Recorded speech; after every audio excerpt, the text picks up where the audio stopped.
मैं हामिला नहीं हो रही थी, इसलिए आज डॉक्टर के पास गई। डॉक्टर ने मेरे शौहर को बाहर बैठने के लिए कहा और अंदर से कमरे को कुंडी लगा दी। फिर लाइट बंद की। मैं माँ नहीं बन पा रही थी। डॉक्टर ने मेरा चेकअप करते करते मैं हॉस्पिटल की मीटिंग एरिया में अपने शौहर के साथ बैठी थी और बेहद परेशान थी। मेरा शौहर मुझे घूर घूर कर देख रहा था। मैंने इस पर एक नजर डालकर फौरन हटा ली। मुझे वहाँ पर बहुत बेचैनी सी महसूस हो रही थी। जब से मैंने ये सुना था कि इस हॉस्पिटल में एक मेल डॉक्टर इलाज करता है, मैं कैसे किसी मर्द से ऐसा इलाज करवा सकती थी। मैं इस उलझन में शिकार थी कि ना जाने वो मुझसे कैसे कैसे सवाल करेगा, क्या कहेगा और मैं इसे कैसे जवाब दे पाऊंगी। मैंने अपने शौहर से कहा भी था कि वो मेरा इलाज किसी लेडी डॉक्टर से करवा दे, लेकिन वो कहने लगा कि मैंने सुना है इस डॉक्टर के हाथ में जादू है। इसने आज तक जितनी भी औरतों का इलाज किया है, एक बार भी इसे नाकामी नहीं हुई है। लेकिन मैं तो बहुत परेशान थी। मैं अपनी इसी उलझन में उलझी हुई थी कि तभी नर्स वेटिंग रूम में आई और कहने लगी, मिसेस अकरम कौन है? मेरा शौहर कहने लगा कि ये मेरी बीवी है। मैंने अकरम का हाथ पकड़ लिया, वो भी मेरे साथ खड़ा हो गया। लेकिन नर्स ने कहा कि डॉक्टर सिर्फ पेशेंट को ही चेक करता है, पेशेंट के साथ किसी को भी अंदर जाने की इजाजत नहीं है। ये सुनकर तो मैं और भी ज्यादा नर्वस होने लगी थी। मैं चाहती थी कि अकरम मेरे साथ डॉक्टर के पास जाए। अकरम ने मुझसे अपना हाथ छुड़वाया और मुझे समझाने लगा कि जाओ, डॉक्टर की हर बात को ध्यान से सुनना और इसे सही सही जवाब देना। घबराने की कोई जरूरत नहीं है। लेकिन मैं बहुत परेशान थी। जो बात मैं एक लेडी डॉक्टर से कर सकती थी, किसी भी मेल से नहीं कर सकती थी। मुझे तो ये समझ नहीं आता था कि आखिर गायनाकोलॉजिस्ट के तौर पर किसी मेल का औरतों का इलाज करना कहाँ तक सही है। हालांकि बड़े बड़े शहरों में ये बातें गलत नहीं समझी जाती थी, लेकिन मैं गाँव से थी। लेकिन अब शादी के बाद अकरम के साथ शहर रहने लगी थी, लेकिन मेरा ताल्लुक गाँव से ही था, इसलिए मैं बेहद झिझक रही थी। मैं इस नर्स के साथ डॉक्टर के रूम तक पहुंची। नर्स मुझे डॉक्टर के रूम के अंदर ले गई। सामने डॉक्टर को ये देखकर मैं कुछ हैरान सी हुई थी। इसके बारे में मेरे शौहर ने कहा था कि वो एक बहुत ही बुजुर्ग डॉक्टर है, आज तक इसके हाथ से कोई भी केस खराब नहीं हुआ। मेरे ख्याल से तो डॉक्टर को काफी उम्र दराज होना चाहिए था, लेकिन वो तो नौजवान सा डॉक्टर था, यही कोई अकरम की उम्र का ही था। मुझे देखकर इसने मुझे सामने कुर्सी पर बैठने का इशारा किया। जैसे ही मैं इसके सामने बैठी तो इसने नर्स से कहा कि कमरे से बाहर जाओ, मुझे मरीज को चेक करना है। जैसे ही नर्स कमरे से बाहर जाने लगी तो डॉक्टर कहने लगा कि दरवाजा अच्छे से लॉक कर देना। ये सुनकर मेरा दिल और भी बेचैन हो गया था। नर्स ने मुस्कुराकर दरवाजा लॉक किया और वो कमरे से बाहर चली गई। पहले तो इस डॉक्टर ने मुझे सर से पैर तक बड़े कौल से देखा। फिर जो सवाल इसने मुझसे किया, मैं तो वो सुनकर ही शर्म से पानी पानी होने लगी थी। डॉक्टर कहने लगा, शादी को कितने साल हो गए हैं? मैंने कहा 4। फिर पूछने लगा, शौहर से ताल्लुक बनाते वक्त खुश होती हो या नहीं? मुझे समझ नहीं आ रहा था कि मैं इस सवाल का क्या जवाब दूं। शर्म की वजह से मेरी नजरें झुक गई थी। डॉक्टर ने अगला सवाल किया, हामिला होने के लिए कब से दवाइयों का इस्तेमाल कर रही हो? मैंने कहा पिछले 2 साल से। तो डॉक्टर ने कहा, क्या इससे पहले तुम कभी उम्मीद से हुई हो? मैंने कहा कि शादी के 1 साल बाद ही मैं उम्मीद से हुई थी, लेकिन मैं इस बच्चे को जन्म नहीं दे पाई थी, क्योंकि वो बच्चा जन्म लेने से पहले ही मैंने जानबूझकर इसे सच छुपाया था। मैं डॉक्टर को नहीं बता सकती थी कि मेरा पहला बच्चा दुनिया में आने से पहले ही कैसे मेरे ही पेट में मार दिया गया था। मेरी बात सुनकर वो कहने लगा, अच्छा ठीक है। फिर थोड़ी देर बाद बोला कि आप सामने बेड पर लेट जाएं, मैं आपका चेकअप करना चाहता हूँ। ये सुनकर तो मेरे होश उड़ गए थे। मैंने कहा कि मैं यूँ आपसे चेकअप नहीं करवा सकती। मेरी बात सुनकर कुछ देर तो वो मुझे देखता रहा और फिर मुस्कुराने लगा और कहने लगा, क्यों, क्या हुआ? आप नहीं जानती थी कि आप एक मेल डॉक्टर से अपना इलाज करवाने आई हैं? मुझे लगा जैसे इसके लफ्जों में तनस था। मैंने कहा कि आपको यहाँ पर एक लेडी डॉक्टर को भी रखना चाहिए था। वो कहने लगा कि अब आप मुझे सिखाएंगी कि मैंने अपने मरीज को कैसे देखना है और कैसे नहीं, और मुझे क्या करना चाहिए और क्या नहीं। वो कहने लगा, यहाँ आने वाली हर औरत का मैं ही चेकअप करता हूँ। इनमें से तो कभी किसी को कोई एतराज नहीं हुआ। अगर आपको इतना ही एतराज था तो आपको यहाँ आना ही नहीं चाहिए था। आप बेकार में मेरा टाइम खराब कर रही हैं। ये कहते ही डॉक्टर ने सामने रखी टेबल पर बेल बजाई और वह नर्स कमरे के अंदर आ गई थी। शायद दरवाजे की चाबी बाहर ही लगी हुई थी, जिससे इसने लॉक खोला। डॉक्टर ने नर्स से कहा कि इनके शौहर को अंदर बुलाएं। कुछ देर बाद ही अकरम नर्स के साथ अंदर आया। डॉक्टर ने इसे भी सामने कुर्सी पर बैठने का इशारा कर दिया। डॉक्टर ने कहा कि आपकी बीवी मेरे साथ बिल्कुल भी ताउन करने को तैयार नहीं है। ये कह रही है कि मुझे यहाँ पर एक लेडी डॉक्टर रखनी चाहिए थी। देखिए, अगर आपने मुझसे इलाज नहीं करवाना था तो मेरा टाइम जाया करने की क्या जरूरत थी। ये सुनकर अकरम ने मुझे गुस्सैली नजरों से देखा था। डॉक्टर कहने लगा कि आप इनको साथ वापस ले जा सकते हैं। पहले आप अपनी बीवी का मन बनाइए कि इसे अपना इलाज मुझसे करवाना है या नहीं। जब ये दिल से राजी हो जाए तो फिर आप लेकर आ सकते हैं। ये सुनकर अकरम ने मुझे गुस्से से उठने का इशारा किया। मैं खामोशी से नजरें झुकाए कमरे से बाहर निकल आई। वापसी के पूरे रास्ते ड्राइव करते हुए अकरम मुझे यही बातें सुनाता रहा कि पिछले 4 सालों से मैं तुम्हारा बहुत इलाज करवा चुका हूँ, लेकिन तुम हामिला नहीं हो पा रही हो और हर जगह से मुझे मायूसी हुई है। इस डॉक्टर की गारंटी है कि इसके इलाज से औलाद गारंटी से होती है और केस कभी भी खराब नहीं होता। इसीलिए मैं तुम्हें यहाँ लेकर आया था, लेकिन तुम्हारे तो नखरे शुरू हो गए हैं। आखिर चाहते क्या हो तुम? देखो, अगर तुम्हारी यही हरकतें रही तो मैं तुम्हें ज्यादा दिन बर्दाश्त नहीं करूंगा। मैं तुम्हें अपनी जिंदगी से निकाल दूंगा। मुझे हर सूरत में अपने खानदान के लिए वारिस चाहिए और तुम जानती हो कि मुझे एक बच्चे की सख्त जरूरत है। मुझे इसी साल अपने खुद की औलाद चाहिए। अकरम के मुंह से ये बातें सुनकर मैंने तड़प कर अकरम की तरफ देखा। मैंने कहा, अकरम, शादी के कुछ ही महीने बाद में उम्मीद से हो गई थी। इस वक्त आपने मेरे साथ वो जुल्म क्यों किया? आपने क्यों मेरा हमल जाया करवाया? सारी खराबी इसी वजह से हुई है। अगर मैं बच्चे को जन्म नहीं दे पा रही तो इसमें आपकी गलती है, मेरी नहीं। और अब आप चाहते हैं कि मेरा इलाज एक मेल डॉक्टर करे। मैं तो आज गुस्से से जैसे फट पड़ी थी। मैंने अकरम से साफ कह दिया था कि मुझे ऐसा इलाज किसी भी मेल डॉक्टर से नहीं करवाना। मेरी बात सुनकर अकरम ने कार की स्पीड बहुत ही ज्यादा बढ़ा दी। मेरा दिल पहले से ही डरा हुआ था। मैं जानती थी कि वो गुस्से में ऐसा कर रहा है, इसलिए मैं खामोश हो गई और खिड़की से बाहर देखने लगी। मुझे डर भी लग रहा था क्योंकि वो बहुत तेज गाड़ी चला रहा था, लेकिन अगर मैं इसे कहती कि मैं डर रही हूँ तो वो गाड़ी की स्पीड स्लो कर ले तो वो और भी ज्यादा बढ़ा देता। वो ऐसा ही था, जज्बाती। इन 4 सालों में मैं इसे अच्छी तरह से जान गई थी कि मेरा किसी बात पर एतराज उठाना अकरम को गुस्सा दिला देता है और गुस्से में वो पागल हो जाता है और फिर इसे कुछ भी नजर नहीं आता और अकरम का गुस्सा सहने के लिए मजबूर थी। इसके अलावा मेरे पास कोई दूसरा रास्ता नहीं था। मैं एक बहुत ही गरीब खानदान से थी। वैसे तो मैं अपने माँ बाप की इकलौती औलाद थी, लेकिन इकलौते बच्चे का जो लाड़ प्यार होता है वो मुझे नहीं मिला था।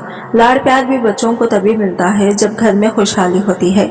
हमारे घर में तो मैंने ये गरीबी ही देखी थी। जब मैं बहुत छोटी थी तो पापा का एक्सीडेंट हुआ था और इनकी दोनों टांगे इस एक्सीडेंट में चली गई थी। तब से मेरी माँ दूसरों के घरों में काम करती थी और तभी घर में चूल्हा जलता था। पापा के अंदर जिंदगी जीने की उमंग खत्म हो चुकी थी। वो 4 पाई पर पड़े अंदर ही अंदर रोते रहते थे और जब मैं 15 साल की हुई थी तो पापा इस दुनिया को अलविदा कह चुके थे।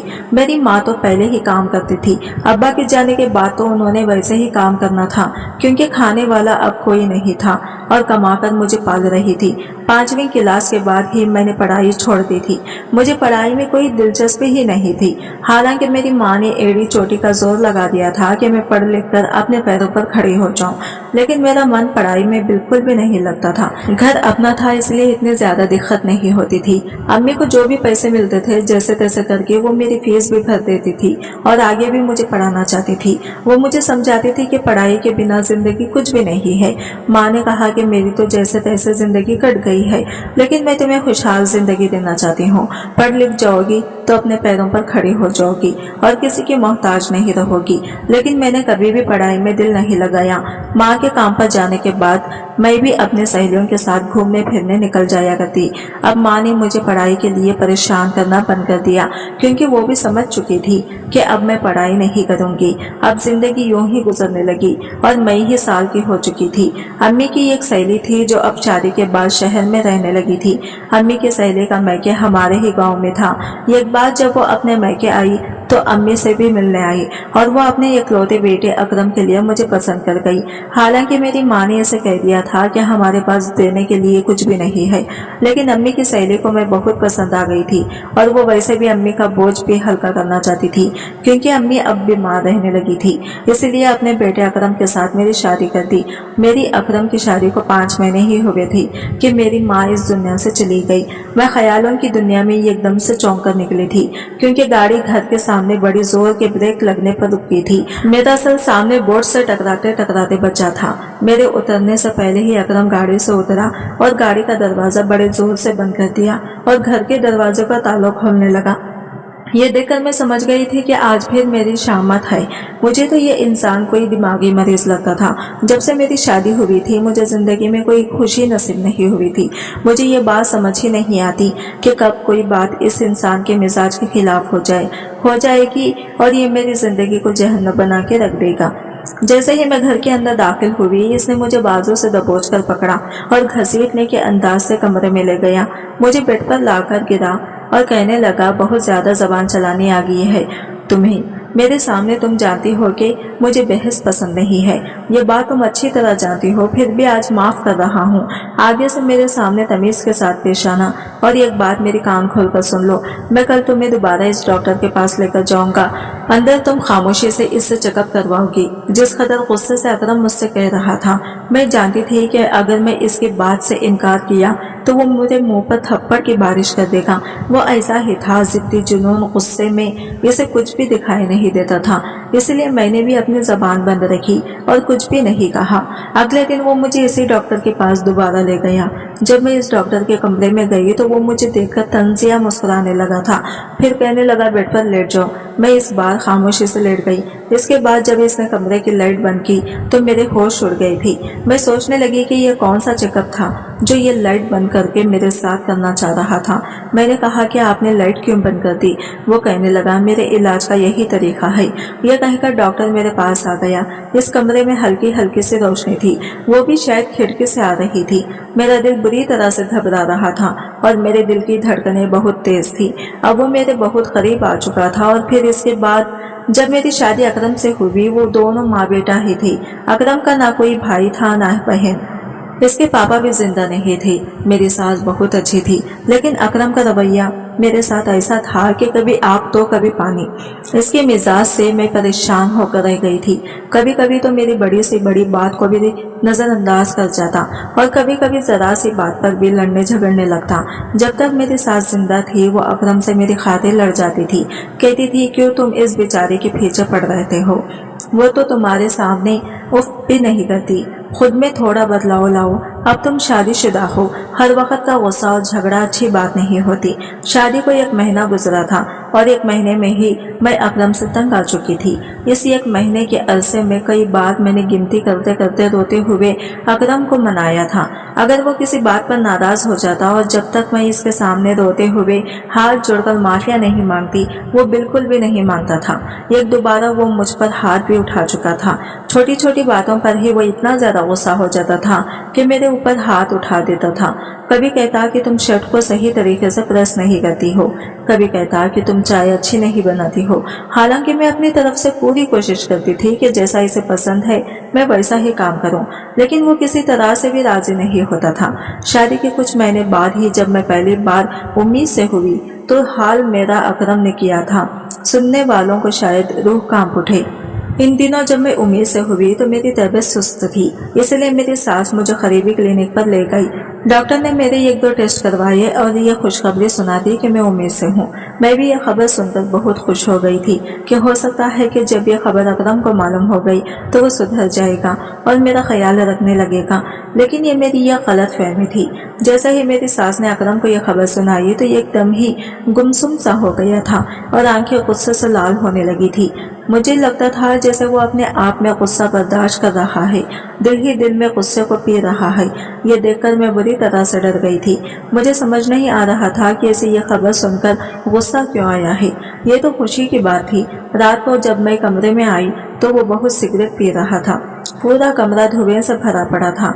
जब मैंने साइड टेबल पर देखा तो सिगरेट के बुझे हुए टुकड़े से भरी पड़ी थी। मुझे कमरे में आते हुए देखा तो कहने लगा कि हमारी शादी को अभी कुछ ही महीने हुए हैं और तुम्हें बच्चा पैदा करना है। गांव की जाहिल औरत, कुछ तो जिंदगी एंजॉय करने का तरीका सीखो। अभी से बच्चों की जिम्मेदारी में मुझे नहीं पड़ना। अकरम के मुंह से ये सब सुनकर मैं हैरान से रह गई थी। मैंने कहा, अकरम, ये तो अल्लाह की देन है और अल्लाह की मर्जी से ही होता है, मेरे चाहने ना चाहने से नहीं हो सकता। मेरी बात सुनकर अकरम कहने लगा, लेकिन मेरी औलाद मेरे कहने से ही पैदा होगी, अल्लाह की मर्जी नहीं चलेगी। जब मैं चाहूंगा तब वो दुनिया में आएगी और जब मैं नहीं चाहूंगा तो कोई भी इसे दुनिया में नहीं ला सकता। अकरम की जबान से ऐसे लफ्ज सुनकर मुझे बहुत बुरा लगा था। वो कहने लगा कि उबने लगा कि अभी मुझे कोई बच्चा नहीं चाहिए, मैं 2 साल अपनी शादी को एंजॉय करना चाहता हूँ। कल मैं तुम्हें हॉस्पिटल ले जाऊंगा और तुम्हारा अबॉर्शन करवा दूंगा। ये सुनकर मैंने अचानक ही अकरम की तरफ देखा था। मैंने कहा, अकरम, मैं ये सब नहीं करवाऊंगी। ये तो एक गुनाह है जो बच्चा दुनिया में आया ही नहीं। मैं भला दुनिया में आने से पहले ही इसकी जान कैसे ले सकती हूँ? मैं इस बच्चे को जन्म देना चाहती हूँ। अकरम गुस्से से कहने लगा, तुम कौन होती हो इस बात का फैसला करने वाली? मेरी औलाद है, इसका फैसला भी मैं ही करूंगा। मुझे इसे अभी इस दुनिया में नहीं लाना। यह कहने के बाद इसने लैंप बंद किया और सो गया। पूरी रात मुझे नींद नहीं आई कि ना जाने अब वो क्या करेगा। सुबह अकरम के उठने से पहले ही मैं उठकर कमरे से बाहर निकल गई। अकरम कमरे से बाहर आया और मुझे हॉस्पिटल ले जाने के लिए कहा तो मेरी सास कहने लगी कि अकरम, वो कहीं नहीं जाएगी और खबरदार, जो तुमने बच्चे को खत्म करने के बारे में भी सोचा तो। अकरम ने मुझे गुस्से से देखा था। मैं सहम कर अपनी सास के पीछे छुप गई थी। वो गुस्से से मुझे घूरता हुआ बाहर चला गया। 3 दिन तक वो घर नहीं आया था। अब मुझे अकरम की फिक्र सताने लगी थी, क्योंकि गुस्से में वो अंधा हो जाता था और कुछ भी कर गुजरता था। मेरी सास मुझे तो कुछ भी नहीं कह रही थी, लेकिन वो भी परेशान लग रही थी। 3 दिन बाद अकरम आया तो तब भी इसकी आंखें गुस्से से लाल थी। मैंने खाना रखा तो इसने प्लेट उठाकर जमीन पर फेंक दी। कहने लगा, मेरी नजरों से दूर हो जाओ, मुझे अपनी शक्ल भी मत दिखाओ। मेरी सास भी ये सब तमाशा देख रही थी और मुझे कहने लगी कि जाओ, तुम कमरे में चली जाओ। मैं अपने कमरे में चली गई और फूट फूट कर रोने लगी। मेरी सास अकरम को बड़े प्यार से समझा रही थी, लेकिन वो बिल्कुल खामोश था। मैं जानती थी कि इसकी खामोशी का मतलब क्या है। मैं सोच चुकी थी कि मैं अब इसकी बात पर कोई एतराज नहीं करूंगी। इसकी औलाद है, चाहे जिंदा रखे या मार डाले। जब मुझे जिंदगी यही अकरम के साथ गुजारनी है तो फिर मैं अकरम के साथ लड़ झगड़ कर जिंदगी नहीं गुजार सकती।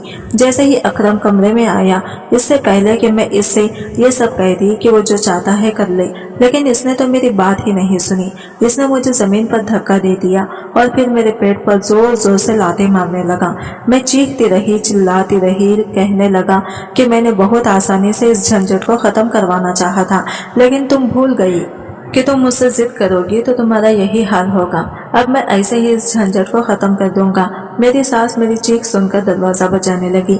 मेरी चीखों से पूरा कमरा दहल उठा था और मेरी चीखों को सुनकर वो परेशान हो रही थी और रो रो कर दरवाजा बजा रही थी। अकरम से मिन्नतें कर रही थी कि अकरम, प्लीज दरवाजा खोल दो, ये जुल्म मत करो। लेकिन अकरम ने कमरे का दरवाजा नहीं खोला और इसने मुझे इतना मारा कि मैं बिल्कुल बेजान हो चुकी थी। मेरी चीखें इतनी तेज थी कि आस पड़ोस के कई घर मेरी चीखें सुन रहे थे। मेरी सास कमरे के बाहर खड़ी रो रही थी और कमरे का दरवाजा बजा रही थी। अकरम से कह रही थी कि अकरम, खुदा के लिए ये जुल्म मत करो, दरवाजा खोलो। ये अकरम ने दरवाजा नहीं खोला। तुम क्या कर रहे हो? लेकिन अकरम ने जब तक इसने मेरे अंदर नन्हे मुन्ने से वजूद को खत्म न कर दिया, मेरी आंखों से आंसू बह रहे थे। अकरम ने कमरे का दरवाजा खोला और कमरे से बाहर चला गया। मेरी सास दौड़ती हुई मेरे पास आई, लेकिन मेरी हालत देखकर बुरी तरह से घबरा उठी कि मुझे लग रहा था कि मैं आज ही मर जाऊंगी। मेरी सांस उखड़ने लगी थी। मेरी सास रोते हुए अकरम के पास गई और हाथ जोड़कर बोली, खुदा के लिए इसे हॉस्पिटल लेकर चलो। लेकिन वो तो पत्थर बना बैठा हुआ था। मेरी सास ने फोन करके एम्बुलेंस को बुलाया और मुझे अपने साथ हॉस्पिटल ले गई।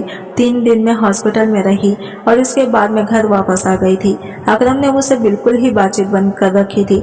मैंने भी अकरम से कोई बातचीत नहीं की थी। जो कुछ भी अकरम ने मेरे साथ किया था, मेरा दिल चाहता था कि मैं इस पत्थर दिल आदमी की शक्ल भी न देखूं। आज अपनी गलती की बुरी तरह से एहसास हो रहा था कि मैं अपनी माँ की बात मानकर कुछ पढ़ लिख जाती तो मुझे ये दिन नहीं देखना पड़ता। मैं इस बंदे की शक्ल भी नहीं देखना चाहती थी। इसे छोड़कर मैं कहीं भी कोई छोटी मोटी नौकरी कर लेती और अपनी जिंदगी गुजार लेती, लेकिन अब मैं लाचार थी, इस आदमी के टुकड़ों पर पल रही थी। मेरे सर पर हाथ रखने वाला ना मेरा बाप था और ना ही मेरी माँ, और ना ही मेरे पास पढ़ाई थी। और अकरम मेरी इसी मजबूरी का तो फायदा उठा रहा था। मेरी सास बहुत अच्छी थी, वही मेरा ख्याल रख रही थी, लेकिन वो भी बहुत बूढ़ी हो चुकी थी और खुद भी कई बीमारियों से घिरी हुई थी। एक दिन अकरम खुद ही मुझसे बात करने लगा। मेरा दिल तो नहीं था कि मैं अकरम से बात करूं, लेकिन फिर भी मैंने अपने दिल को समझाते हुए अकरम से बातचीत करना शुरू कर दी। फिर इसके अलावा दूसरा रास्ता भी नहीं था। या तो अकरम के साथ जिंदगी गुजारती या फिर वापस अपने मायके चली जाती, और मायके में मेरा कोई ठिकाना नहीं था। इसलिए दिल पर पत्थर रखकर मैंने अकरम से बातचीत करना शुरू कर दी। और जो कुछ हो चुका था और जो मैं खो चुकी थी वो मुझे वापस नहीं मिल सकता था। 1 साल तक अकरम मुझे ना जाने कौन कौन सी मेडिसिन खिलाता रहा, क्योंकि इसे बच्चा नहीं चाहिए था। इसी दौरान मेरी सास भी इस दुनिया से चली गई। इनके जाने से तो मुझे लगा जैसे मैं बिल्कुल अकेली हो चुकी हूँ। वो थी तो मेरी फिर भी हिम्मत बनती रहती थी। और अकरम तो ऐसा था जैसे कि आज़ाद हो चुका था, क्योंकि शायद पहले माँ के सामने कुछ नरमी से बात कर लेता था, लेकिन अब तो इसे खुली छूट मिल गई थी। अब तो आए रोज मुझ पर हाथ उठाता था, कभी चिल्लाता या भी बर्तन तोड़ देता। फिर एक दिन मुझसे कहने लगा कि अब मुझे बच्चा चाहिए। ये सुनकर मेरा दिल दुखी हो चुका था। मेरे अंदर से ये ख्वाहिश ही खत्म हो चुकी थी कि मैं कभी माँ बनूं। जब अकरम ने कहा कि मुझे बच्चा चाहिए तो फिर इसने मुझे दवाइयाँ खिलाना छोड़ दी थी, लेकिन फिर भी मैं उम्मीद से नहीं हुई थी। 1 साल और गुजर चुका था। फिर अकरम मुझे एक लेडी डॉक्टर के पास लेकर गया। डॉक्टर ने कहा कि प्रेगनेंसी में तुम्हारे साथ कुछ ऐसा तुम्हारी पहली बार प्रॉब्लम हुई है, जिसकी वजह से तुम कभी माँ नहीं बन सकोगी। मेरे शौहर ने मेरे साथ जो जुल्म और ज्यादती की थी, शायद इसी वजह से खुदा ने ये खुशी मुझसे छीन ली थी। और फिर मुझ पर यह राज भी खुल गया कि अकरम को औलाद क्यों चाहिए। असल में मेरी सास अपनी सारी जायदाद अकरम के बजाय अपने पोते या पोती के नाम कर गई थी। इसीलिए अकरम को जो भी औलाद होगी वही सारी जायदाद की असली हकदार होगी। जब तक अकरम की कोई औलाद नहीं हो जाती, जब तक सारी जायदाद सरकार के कब्जे में रहती और अकरम को सिर्फ लिमिटेड खर्च दिया जाता। ये बात भी गुस्से में एक दिन अकरम ने मुझसे लड़ते लड़ते कह दी थी, और मैं समझ गई थी कि इसे औलाद से कोई दिलचस्पी नहीं है। इसे तो सिर्फ जायदाद चाहिए थी जो इसकी माँ ने अकरम के आने वाली औलाद के नाम की थी। और फिर इस डॉक्टर के बारे में अकरम को मालूम हुआ तो मुझे वो इसके पास ले गया। डॉक्टर अंधेरे कमरे में जब मेरे पास आया और इसने मुझे एक इंजेक्शन लगाया जिससे मैं बेहोश हो चुकी थी। मैं नहीं जानती थी कि मैं कितने दिन तक बेहोश रही, लेकिन जब मुझे होश आया तो मैं इस हॉस्पिटल के एक प्राइवेट रूम में थी। मेरे हाथ पर ड्रिप लगी हुई थी। मुझे अपना जिस्म बहुत बेजान सा महसूस हो रहा था, लेकिन मुझे कुछ भी याद न था। कुछ देर बाद वही डॉक्टर कमरे में आकर फोन पर किसी से बात कर रहा था। कह रहा था कि जी हाँ, सब काम ठीक हो चुके हैं। अरे आपकी बीवी उम्मीद से है। और नौ मेरा दिमाग चकरा कर रह गया था। आखिर मैं कब से इस हॉस्पिटल में थी और कब से मैं बेहोश थी, और मेरे साथ आखिर क्या हुआ था। मुझे तो कुछ भी याद नहीं आ रहा था कि आखिर मेरे साथ क्या हुआ था कि मैं बेहोशी की हालत में ही उम्मीद से भी हो चुकी थी। एक के बाद एक सवाल मेरे दिमाग में घूमने लगे थे। इस डॉक्टर ने जब मुझे होश में देखा तो मुस्कुराने लगा। कहने लगा, अब आपको कैसा महसूस हो रहा है? ठीक तो है ना आप? मैंने इसे गुस्से से देखा था। मैंने कहा, अभी आपने किसके बारे में बात की है? कौन उम्मीद से हो चुकी है? डॉक्टर मेरी बात सुनकर मुस्कुराने लगा। कहने लगा कि आपका ही तो इलाज कर रहा था। आपके शौहर की इजाजत से मैंने आपका इलाज किया है। मैंने कहा, मैं कब से बेहोश हूँ? क्या किया गया है मेरे साथ? बताइए, क्योंकि मुझे तो लेडी डॉक्टर जवाब दे चुकी थी कि मैं कभी भी माँ नहीं बन सकती। वो कहने लगा, आप सिर्फ 3 दिन से बेहोश हैं। हमने आपका अंदरूनी इलाज किया है। आपके शौहर को औलाद चाहिए थी और वह एक नेचुरल तरीके से होना मुश्किल लग रहा था, इसीलिए ये सब किया और वो हो गया जो आपका शौहर चाहता था। ये सुनकर मेरी आंखों से आंसू बहने लगे थे। ये थी मुझे अकरम से अब नफरत की कैसे अंधेरी निगरी महसूस होने लगी थी। वो अपनी बात मनवाने के लिए किसी हद तक जा सकता था। मुझे इस बात का अंदाजा नहीं था, लेकिन इसके बाद जो कुछ हुआ मैं हैरान हो गई थी। 9 महीने के बाद मैंने एक बेटे को जन्म दिया। जिस दिन मेरा बेटा पैदा हुआ, इस दिन अकरम अपने हाफिज में था। जब फोन पर डॉक्टर ने इसे यह खबर सुनाई तो वो तेज रफ्तार से ड्राइवर करते हुए हॉस्पिटल पहुंच रहा था कि रास्ते में ही इसका एक्सीडेंट हो गया। इस बच्चे को 1 मिनट देखना भी इसके नसीब में नहीं था। वो इस वक्त मर चुका था। मुझे इसके मर जाने का कोई अफसोस न था। अकरम जिस तरह की बातें करता था, यानी खुद को खुदा से भी ऊपर समझने लगा था, तो खुदा को ऐसे लोग बिल्कुल भी पसंद नहीं, क्योंकि जिंदगी और मौत पर सिर्फ खुदा का हक है। ऐसे ही कुछ दावे अकरम भी कर रहा था कि वो जब चाहे अपने बच्चे को दुनिया में ला सकता है और जब चाहे इसे मार सकता है, लेकिन वो ये नहीं जानता था कि इंसान से बढ़कर जो है वो खुदा है, जिसकी मर्जी के बिना एक पत्ता भी नहीं हिल सकता। मैंने अपने बेटे को अपने सीने से लगा लिया था। अकरम की बॉडी को घर लाया गया और इसको दफन भी कर दिया गया, लेकिन मेरी आंख से एक आंसू भी नहीं निकला था।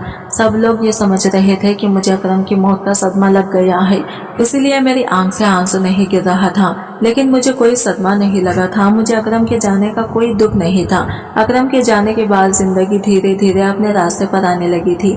मैं अपने बच्चे की परवरिश में दिलो जान से लग चुकी थी। मेरी सास ने मरने से पहले सारी प्रॉपर्टी अपने पोते या पोती के नाम कर रखी थी, जो अब कानूनी तौर से मेरे पास आ चुकी थी, और इतनी प्रॉपर्टी थी कि मैं जिंदगी भर भी बैठकर खाती तो आराम से मेरी जिंदगी कट सकती थी। मैंने अब अपने बेटे को ही अपने जीने का मकसद बना लिया था। आज की वीडियो कहानी आपको कैसी लगी कमेंट करके जरूर बताइएगा, और वीडियो अच्छी लगी है तो लाइक शेयर जरूर कीजिएगा, हमारे चैनल को सब्सक्राइब करें। फ्रेंड्स, मिलते हैं अगले नई वीडियो के साथ, तब तक के लिए बाय बाय, टेक केयर, अल्लाह हाफिज।